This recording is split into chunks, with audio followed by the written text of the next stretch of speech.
कि पहले चरण में वोटर्स ने इंडी अलायंस को पूरी तरह नकार दिया है। जैसे इन्होंने अमेठी से भागना पड़ा, अमेठी छोड़ा, अब मान के चलिए वो वायनाड भी छोड़ेंगे। इंडी अलायंस के लोग अपने स्वार्थ में, अपने भ्रष्टाचार को बचाने के लिए एक साथ आए हैं। ये इंडी अलायंस वालों, आखिर देश किसके हाथ में सौंपना है? कोई तो चेहरा बताओ। इतना बड़ा देश हम किसको सुपुर्द करें? कुछ तो बताओ। वो बता ही नहीं पा रहे।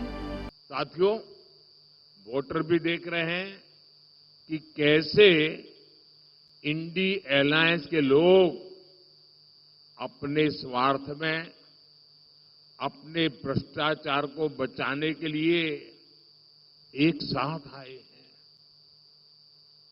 और इसलिए खबरें यही है कि पहले चरण में वोटर्स ने इंडी अलायंस को पूरी तरह नकार दिया है, क्योंकि मतदाता जब मतदान करने जाता है सोचता है भाई ये इंडी अलायंस वालों, आखिर देश किसके हाथ में सौंपना है? कोई तो चेहरा बताओ। इतना बड़ा देश हम किसको सुपुर्द करें? कुछ तो बताओ। वो बता ही नहीं पा रहे।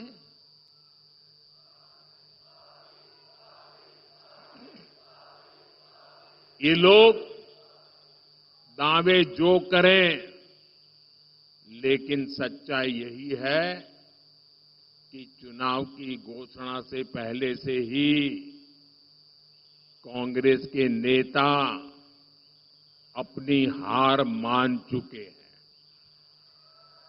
और इसलिए कुछ नेता जो लगातार लोकसभा में जीत करके आते थे, इस बार आपने देखा है वो लोकसभा का चुनाव छोड़ करके राज्यसभा के रास्ते से अंदर जाके बैठ गए हैं। चुनाव लड़ने की हिम्मत नहीं रही है जी।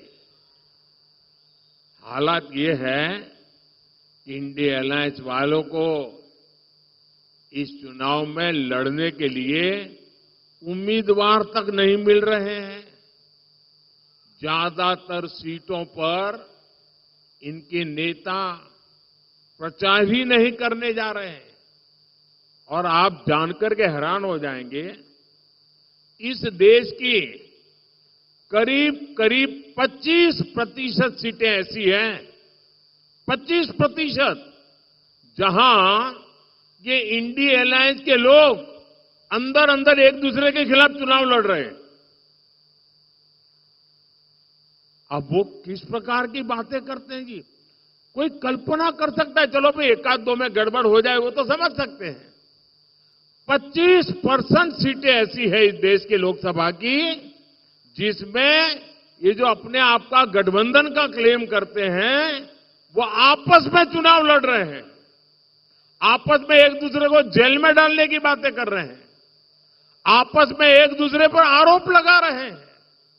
क्या ऐसे लोगों पे भरोसा कर सकते हैं? क्या ऐसे लोगों पे भरोसा कर सकते हैं?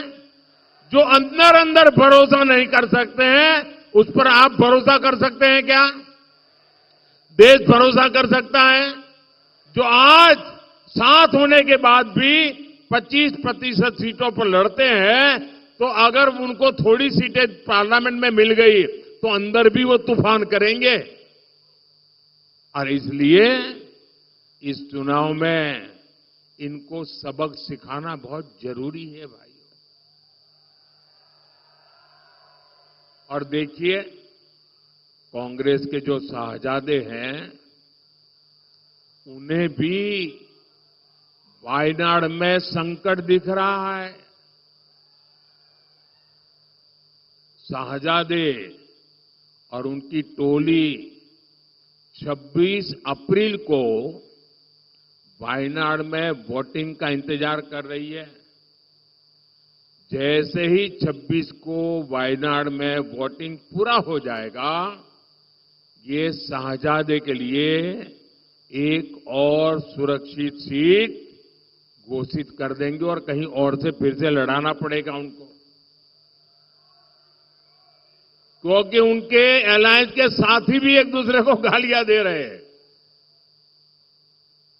कल आपने उनके एक साथी केरल के मुख्यमंत्री ने जो शाहजादे को सुनाई है, मैं भी कभी ऐसी भाषा नहीं बोलता, वो ऐसी भाषा बोली है उन्होंने साथी को। ये हाल है उनका। अब जैसे इन्होंने अमेठी से भागना पड़ा, अमेठी छोड़ा, अब मान के चलिए वो वायनाड भी छोड़ेंगे।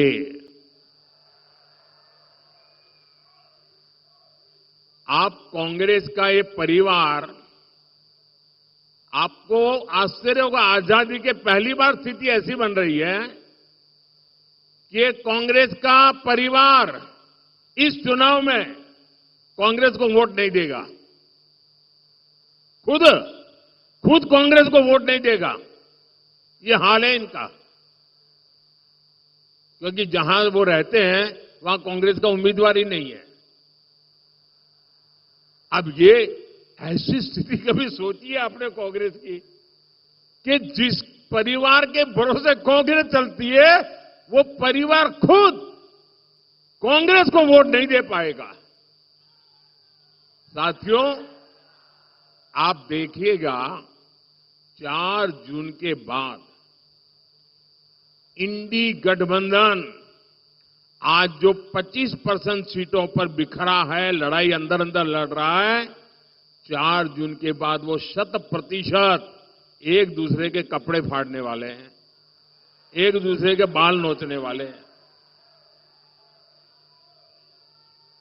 इसलिए ये इंडी अगाड़ी के लिए मुझे बताइए, कोई भी समझदार नागरिक इनके लिए वोट बर्बाद करेगा क्या? कभी भी वोट बर्बाद करेगा क्या? और मैं तो मतदाताओं कहता हूं, आइए जी भर करके एनडीए को वोट दीजिए, पूरी ताकत से वोट दीजिए। एनडीए को वोट करना है, विकसित भारत के लिए वोट करना है। और इसलिए ही आज पूरा देश कह रहा है, फिर एक बार, फिर एक बार, फिर एक बार